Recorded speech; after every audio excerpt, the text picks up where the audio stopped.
What's up, guys? Your boy, this one 2K13. I'm going to talk about 8 problems with hating John Cena WWE fans don't want to admit. Nobody in wrestling history has garnered more support and heat than John Cena. Now openly acknowledged as a polarizing figure by WWE announcers, he has divided the opinion of their fan base for years. His detractors are often just as passionate as his fans, showering him with boos at live events, composing incredibly detailed critiques on message boards, and singing John Cena sucks in time with his theme music. Many agree that the WWE would be a better place without him. But is this really the case? Of all the figures inside the WWE to voice their opinion on Cena, the vast majority speak very highly of his professionalism, his personality, and even his much maligned wrestling ability. Even those who believe themselves more worthy of his stardom, most notably CM Punk, usually concede that he deserves such massive success. This success is partly down to luck. That fact is indisputable. Originally a bodybuilder enthusiast with very little flair for wrestling, he broke into the company on the back of his impressive look and also serious prototype character. Despite a hot start, he soon found himself languishing in a feud with Billy Kidman, of all people. However, his big break came in when he featured in a comedy Halloween segment, impersonating Vanilla Ice, leading to his rise under the obnoxious Doctor of Thugonomics character.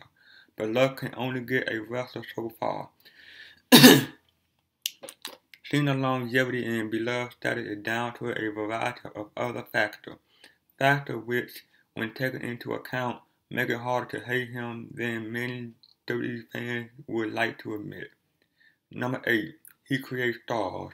One of the most common criticisms aimed at Cena is the sheer extent of his dominance.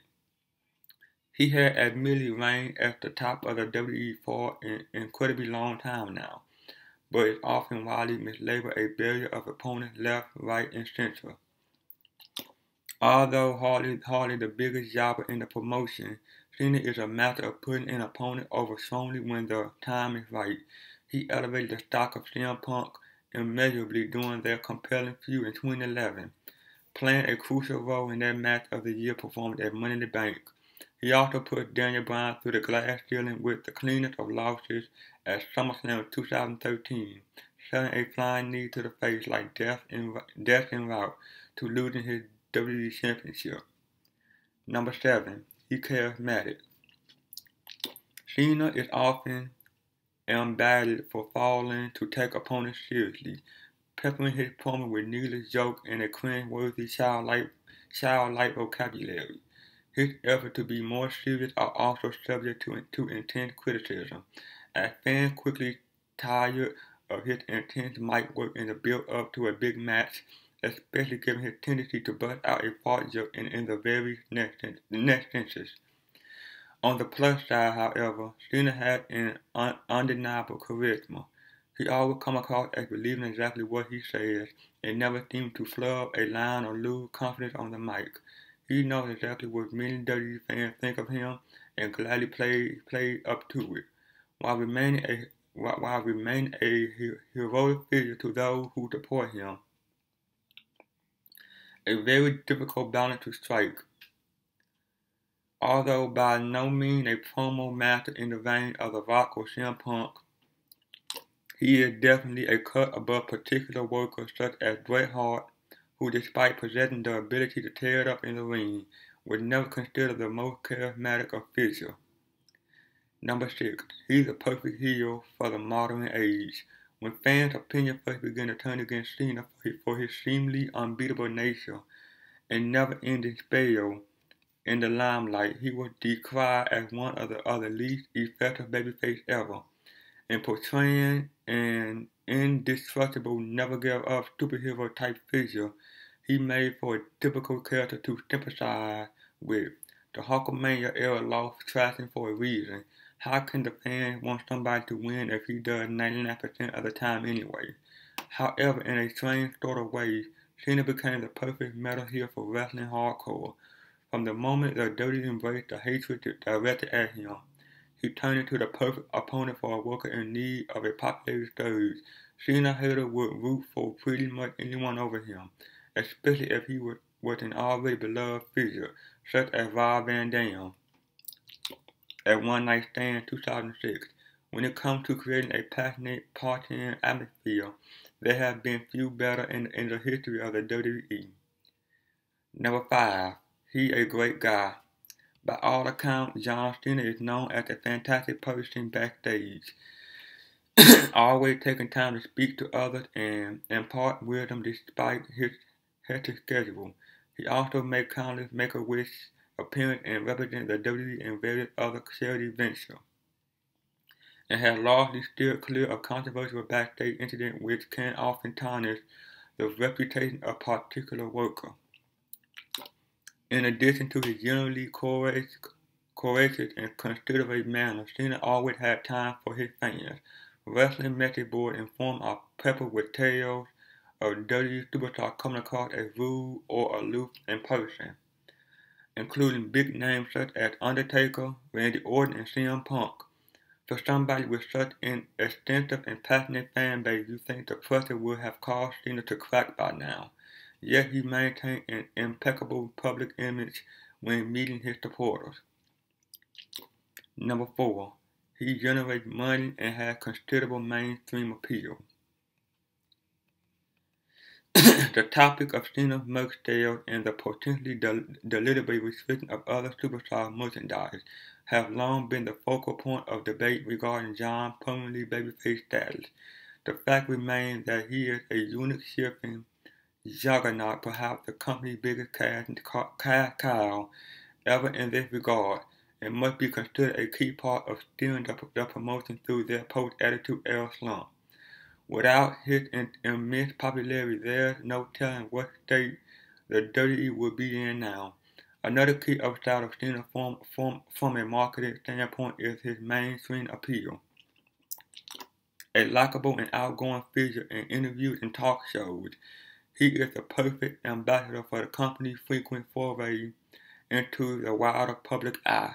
He has joined figures such as Hulk Hogan and The Rock as names many non-wrestling fans will recognize, and looks set to only increase his stock with a cameo in Trainwreck, the upcoming Amy Schumer movie alongside another global superstar in the form of LeBron James. Number 3. He provides consistency. One crucial ingredient wrestling fans often crave is consistency, something that WWE has been accused of willfully ignoring for a good decade or so. Faces and heels are turned with reckless abandon. Matches and past incidents are conveniently remembered and forgotten with it suits the current storyline, and characters are rapidly reinvented at a moment's notice. In resisting change throughout this period, Cena has become one of the most consistent forces in the WWE. Aside from a short spell toward the beginning of his career, he has spent all of his time on the roster as an also babyface and unsweatable good guy despite various attempts to tempt him to the dark side. This consistency is often branded as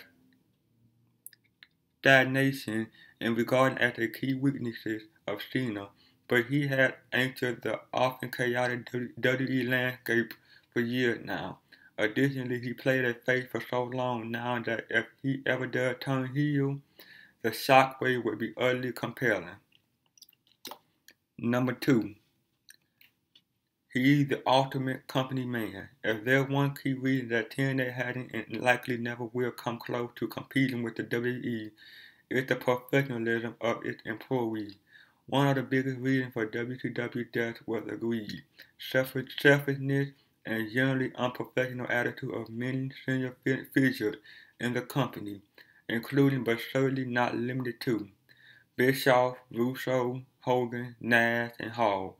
Similar systems have plagued TNA for years, and it's no coincidence that every single one of those figures have worked with the promotion at some point. In extreme contrast, Cena never stopped working for the company. He refused to cope on his immense popularity, avoiding the phone-in performance which viewers began to expect from TNA on a weekly basis.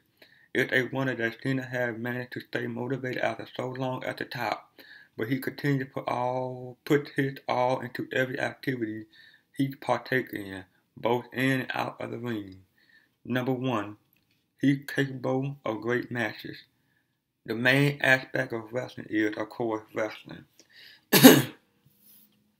As far as a worker can get on look, size, and charisma alone, he'd never be judged as a great unless he can go in the ring. Cena has been mostly mocked for years over his relatively basic, occasionally clumsy style, but it is perhaps the most unfair and inaccurate of the various arguments against him. Sure, he's no Ric Flair, but he's no Great Khali either. Given the right opponent in the sense of occasion, Cena is capable of putting on a legitimate classic. Money in the Bank 2011 is an obvious example, but he also captivated audience with the help of idiots Rob Van Dam, Shawn Michaels, and more.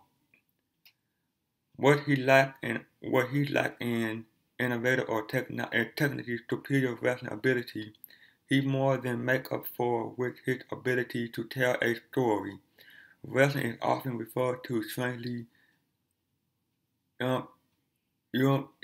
particularly as storytelling by its greatest pioneer, and if this is true, there are surely few better than Cena. Like, comment, subscribe. See you guys on the next one. Peace.